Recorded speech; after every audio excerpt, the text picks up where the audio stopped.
فلا هادي له ونشهد أن لا إله إلا الله وحده لا شريك له ونشهد أن سيدنا ومولانا محمدا عبده ورسوله أما بعد قال الله تبارك وتعالى في كلامه الصادق أعوذ بالله من الشيطان الرجيم بسم الله الرحمن الرحيم يا أيها الذين آمنوا كتب عليكم الصيام كما كتب على الذين من قبلكم لعلكم تتقون وقال النبي صلى الله عليه وسلم الصيام جنة فإذا كان صوم يوم أحدكم فلا يرفث ولا يسخر فإن سابه أحد أو قاتله فليقل إني صائم أو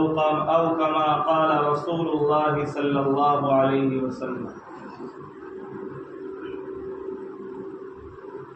محترم و مکرم سامعین کرام،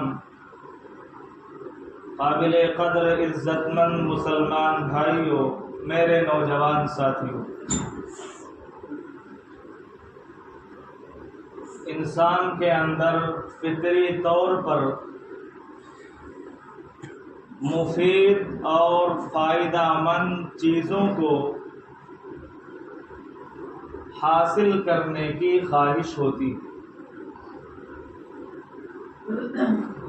اور انسان اس کے لیے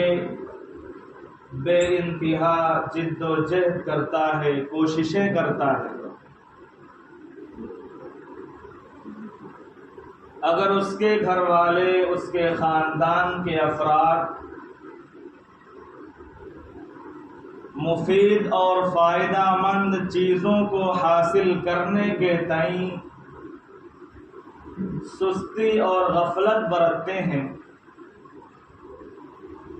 تو انسان اپنے گھر والوں کو، اپنے خاندان کے افراد کو تنبیہ کرتا ہے، متنبہ کرتا ہے،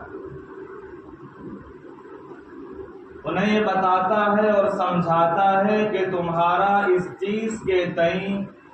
سستی برتنا، غفلت کرنا، لاپرواہی کرنا یہ درست اور ٹھیک نہیں۔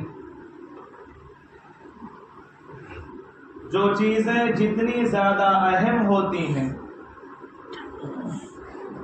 ان چیزوں کے لیے اتنی ہی زیادہ کوششیں کی جاتی ہیں، اتنا ہی زیادہ اس کے لیے محنت کیا جاتا ہے تاکہ اس چیز کو حاصل کیا جا سکے۔ رمضان المبارک کا مقدس مہینہ یہ بھی اہم مواقع میں سے ایک ہے۔ رمضان المبارک کے مقدس مہینے کی خاص رحمتیں اور اس کے خاص برکات یہ اللہ تبارک و تعالی کی رضا اور اس کی خوشنودی کا سبب بنتی ہیں۔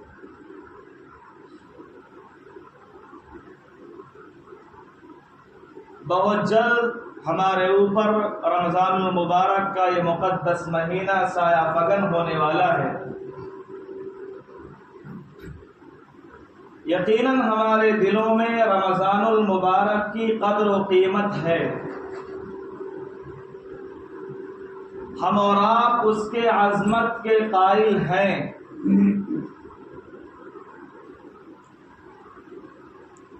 لیکن دوسری طرف ہمیں اور آپ کو یہ بات بھی دیکھنی چاہیے کہ کیا ہم اور آپ رمضان المبارک کی تیاری کر رہے ہیں، اور اپنے گھر والوں کو، اپنے اہل و عیال کو رمضان کی تیاری کی ترغیب دے رہے ہیں۔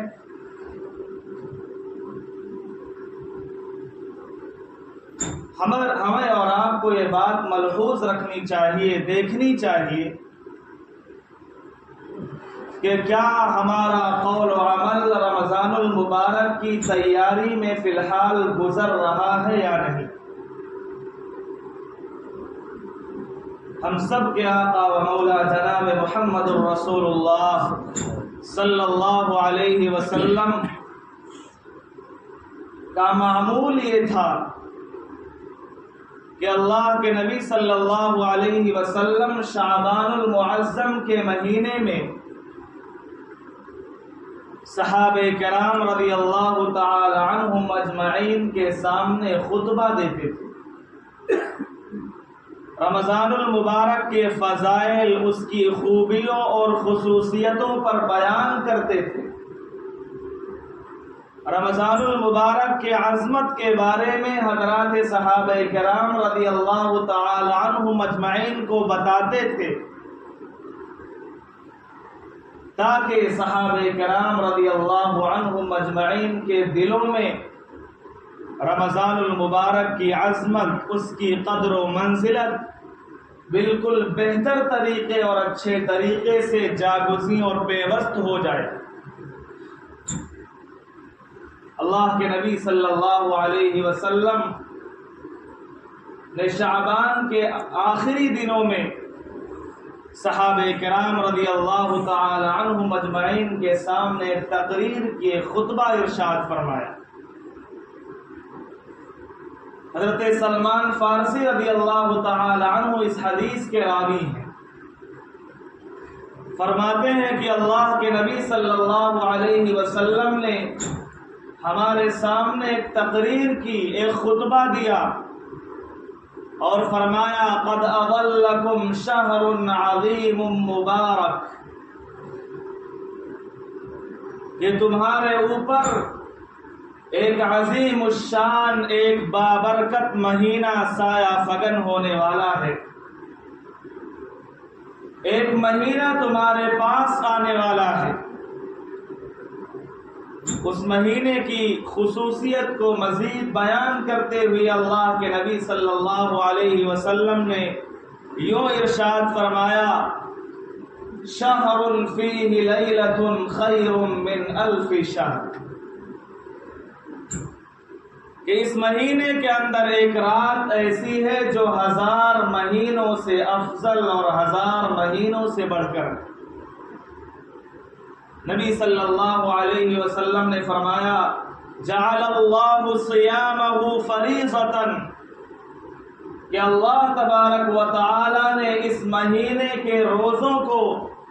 تمہارے اوپر فرض قرار دیا ہے، لازم اور ضروری قرار دیا ہے، وقیام لیلہ تطوعا، اور اللہ تبارک و تعالی نے اس کے راتوں کی عبادت کو تمہارے لیے اپنے رضا اور اپنی خوشنودی کا ذریعہ قرار دیا ہے۔ نبی صلی اللہ علیہ وسلم نے اسی حدیث پاک کے اندر یہ ارشاد فرمایا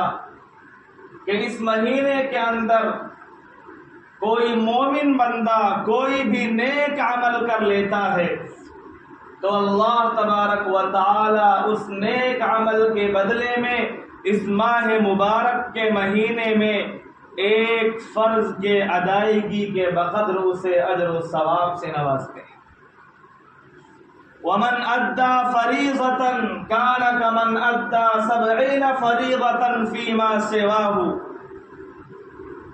اور جو ایمان والا، جو مسلمان مومن بندہ اس ماہ مبارک میں ایک فرض ادا کرتا ہے، ایک فرض کی ادائیگی کرتا ہے، اللہ رب العزت والجلال اس ماہ مبارک میں اسے 70 فرائض کے ادائیگی کے بقدر اسے اجر و ثواب سے مرحمت فرماتے ہیں۔ آگے اللہ کے نبی صلی اللہ علیہ وسلم نے ارشاد فرمایا وَهُوَ شَهْرُ الصَّبْرِ، کہ رمضان المبارک کا یہ مقدس اور پاکیزہ مہینہ یہ صبر کا مہینہ ہے، برداشت کا مہینہ ہے، حلم کا مہینہ ہے، بردباری کا مہینہ ہے۔ میرے محترم بزرگوں اور دوستو، صبر کے متعلق چند باتیں میں نے عرض کی تھیں کہ صبر کا جو عام مفہوم ہمارے اور آپ کے ذہن میں مستحضر ہوتا ہے وہ بالکل عام اور سادہ مفہوم مستحضر ہوتا ہے۔ صبر کا جو حقیقی معنی اور حقیقی مفہوم ہمارے اور آپ کے ذہن میں جو مستحضر ہونا چاہیے، ہمارے ذہن اور ہمارے حاشیے خیال اس سے خالی ہوتے ہیں کہ صبر کی تعریف کیا ہے۔ نبی علیہ السلام نے ماہ رمضان المبارک کو صبر کا مہینہ قرار دیا، تو صبر کی لغوی اور اصطلاحی تعریف کیا ہے؟ صبر کہتے کسے ہیں؟ میرے محترم بزرگوں اور دوستو، صبر یہ ہے کہ ہر حالات میں، چاہے تمہارے اوپر خوشی کا موقع آئے، غمی کا موقع آئے، دھوپ ہو، چھاؤں ہو، ہر حال میں، ہر محاذ میں تم اللہ تبارک و تعالی کی طاعات اور اس کے احکامات پر ثابت قدم رہو۔ تمہارے پیر اس کے طاعات و عبادات سے ڈگمگانے نہ پائے، متزلزل نہ ہونے پائے۔ ہر حال میں، ہر محاذ میں تم اللہ رب العزت والجلال کے احکامات پر، اس کے عبادات پر پورے طور پر ثابت قدم رہو، ہر حال میں اس پر عمل کرو، چاہے تم جس حالت میں بھی ہو۔ اور علماء نے صبر کی 3 قسمیں کی ہیں کہ صبر کی 3 قسمیں ہوتی ہیں۔ ایک ہوتی ہے الصبر فی المصیبہ، تمہارے اوپر کوئی حالت آ گئی، تم مصیبت کے شکار ہو گئے، پریشانی میں مبتلا ہو گئے، تو اس حالت میں صبر کرنا۔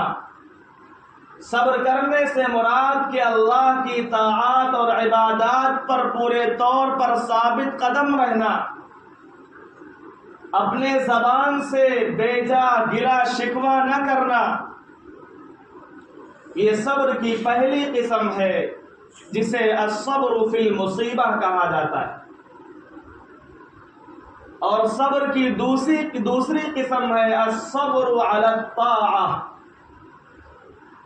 کہ اللہ تبارک و تعالی کی اطاعت، اس کی بندگی اور اس کی عبادت کرنے پر جو تمہیں دشواری پیش آئے، تمہیں پریشانی لاحق ہو۔ مثال کے طور پر نماز پڑھنے کا دل نہیں کر رہا ہے، لیکن اس کے باوجود جب نماز کا وقت ہو جائے تو نماز کو ادا کرنا۔ تلاوت کا دل نہیں کر رہا ہے،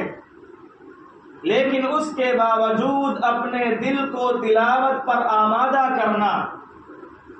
اللہ تبارک و تعالی کے ذکر، اس کی تسبیح اور تحلیل پر تیار کرنا، یہ الصبر علی الطاعہ ہے۔ اللہ تبارک و تعالی کے عبادات، اس کے طاعات پر، اس کے بندگی پر صبر کرنا، یہ صبر کی دوسری قسم ہے۔ اور صبر کی تیسری قسم جو سب سے اہم ہے وہ ہے الصبر عن المعصیہ، کہ گناہوں کے جتنے کام ہیں،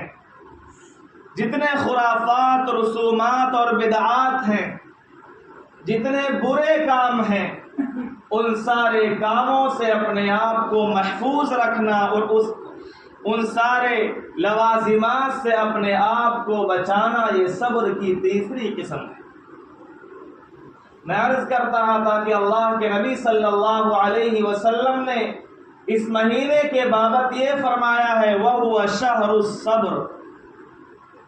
یہ مہینہ صبر کا مہینہ ہے،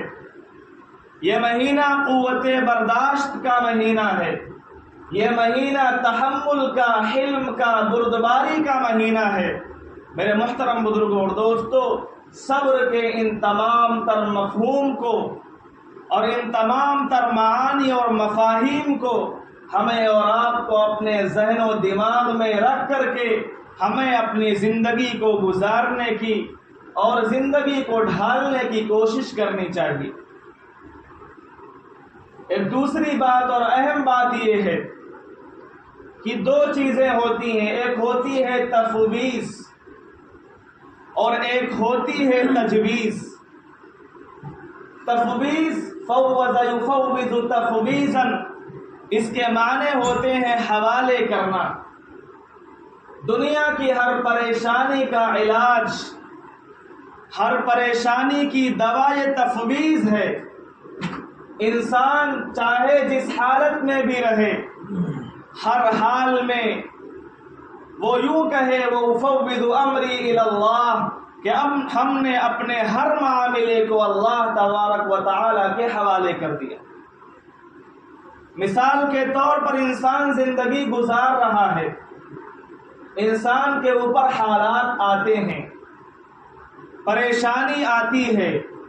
غم سے وہ دوچار ہوتا ہے، مصیبت میں مبتلا ہوتا ہے، خوشی کا موقع بھی آتا ہے، ان تمام تر چیزوں کو وہ اللہ کے حوالے کر دے کہ میرے اوپر جو کچھ بھی آ رہا ہے، میرے ساتھ جو کچھ بھی ہو رہا ہے، یہ اللہ رب العزت والجلال کی مشیت سے اور اللہ تبارک و تعالیٰ کے مرضی کے مطابق ہو رہا ہے، اور اللہ تبارک و تعالیٰ کے قبضے قدرت میں یہ ساری چیزیں ہیں۔ جب انسان کے دل کا یہ یقین بن جاتا ہے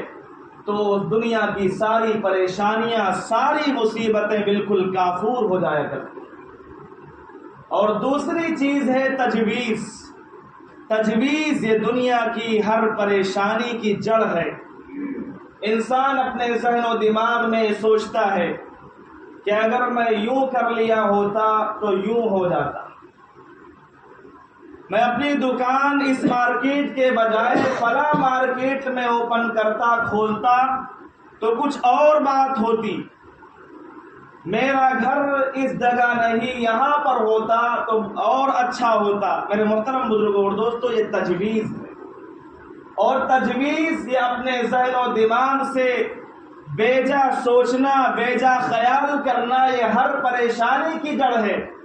ہم اور آپ جس حال میں بھی رہیں، اپنی زبان سے اللہ کا شکر ادا کریں، اللہ تبارک و تعالیٰ کی بڑائی بیان کریں، اور اپنے ہر معاملات کو اپنے دل کے یقین کے ساتھ یہ خیال کریں، سوچیں کہ میں جس حالت میں بھی ہوں اللہ تبارک و تعالیٰ کے یہ فیصلے سے ہے اور اللہ تبارک و تعالیٰ کے مرضی کے مطابق ہے۔ پھر انسان چاہے جس پریشانی سے دوچار ہو، چاہے جس مصیبت میں مبتلا ہو، میرے محترم بزرگوں اور دوستو، وہ بہت زیادہ پریشانی کا شکار نہیں ہو۔ تو تفویض اور تجویز یہ دونوں چیزیں ہمیں اور آپ کو سمجھنے کی ضرورت ہے کہ ہم اور آپ ہر حال میں، ہر محاذ پر تفویض کو اولیت دیں، تفویض کو فالو کریں، اپنے ذہن و دماغ میں یہ چیز بٹھا لیں کہ ہم اور آپ جس حال میں بھی ہیں یہ اللہ تبارک و تعالیٰ کی وجہ سے ہے اور اللہ تبارک و تعالیٰ کے مرضی کے مطابق ہے۔ میرے محترم بزرگوں اور دوستو، اللہ کے نبی صلی اللہ علیہ وسلم نے اس مہینے کے بابت یہ بھی ارشاد فرمایا کہ وَهُوَ شَهْرُ الْمُآسَاةِ، کہ رمضان المبارک کا یہ مقدس اور پاکیزہ مہینہ یہ غمخواری کا مہینہ ہے، جانثاری کا مہینہ ہے، ہمدردی کا مہینہ ہے، ایک دوسرے کے ساتھ ہمدردی، ایک دوسرے کے ساتھ عمدہ برتاؤ اور ایک دوسرے کے ساتھ بھلائی کرنے کا مہینہ ہے۔ اس مہینے کے متعلق اللہ کے نبی جناب محمد الرسول اللہ صلی اللہ علیہ وسلم نے یہ بھی ارشاد فرمایا کہ آنے والا مہینہ ماہ رمضان المبارک اتنا مقدس اور پاکیزہ اور بابرکت مہینہ ہے کہ اس مہینے کے اندر اگر کوئی مومن بندہ، کوئی مسلمان بندہ دوسرے اپنے ایمان والے بھائی کو روزہ افطار کرا دیتا ہے، نبی صلی اللہ علیہ وسلم نے فرمایا کہ اللہ تبارک و تعالی روزہ افطار کرانے کی برکت سے اسے 2 انعام عطا فرماتے ہیں۔ وہ 2 بڑے انعام کیا ہیں؟ کان مغفرۃ لذنوبہ وعتق رقبتہ من النار۔ سب سے بڑا انعام، سب سے بڑھا ہوا انعام یہ ہے کہ اللہ رب العزت والجلال اس کے گناہوں کو معاف فرما دیتے ہیں۔ وعتق رقبتہ من النار، اور اسے جہنم سے خلاصی اور جہنم سے آزادی کا اس کے لیے فیصلہ فرما دیتے ہیں۔ یہ 2 بڑے انعامات اللہ تبارک و تعالی ایک معمولی عمل کرنے پر عطا فرماتا ہے۔ صحابہ کرام رضی اللہ تعالی عنہم اجمعین نبی علیہ الصلاۃ والسلام کی مجلس میں موجود تھے۔ سوال انہوں نے کیا، کہا اللہ کے نبی صلی اللہ علیہ وسلم ہماری حیثیتیں مختلف ہیں، ہم میں سے کوئی اتنا استطاعت نہیں رکھتا کہ کسی کو روزہ افطار کرائے، ہم میں سے بہت سارے غریب ہیں، مسکین ہیں، جن کے پاس کچھ بھی نہیں ہے، پائی پائی کے ضرورت مند ہیں، اور بہت سارے وہ ہیں جن کے پاس بہت سارے مال ہیں۔ تو اے اللہ کے نبی صلی اللہ علیہ وسلم، ہم میں سے وہ لوگ جن کے پاس مال نہیں ہے وہ اس فضیلت سے کیسے فائدہ اٹھا سکتے ہیں؟ قربان جائیے نبی صلی اللہ علیہ وسلم پر نبی علیہ الصلاۃ والسلام نے فرمایا کہ تم میں سے کوئی بھی شخص کسی مومن بندے کو 1 کھجور کے ذریعے یا 1 گلاس پانی کے ذریعے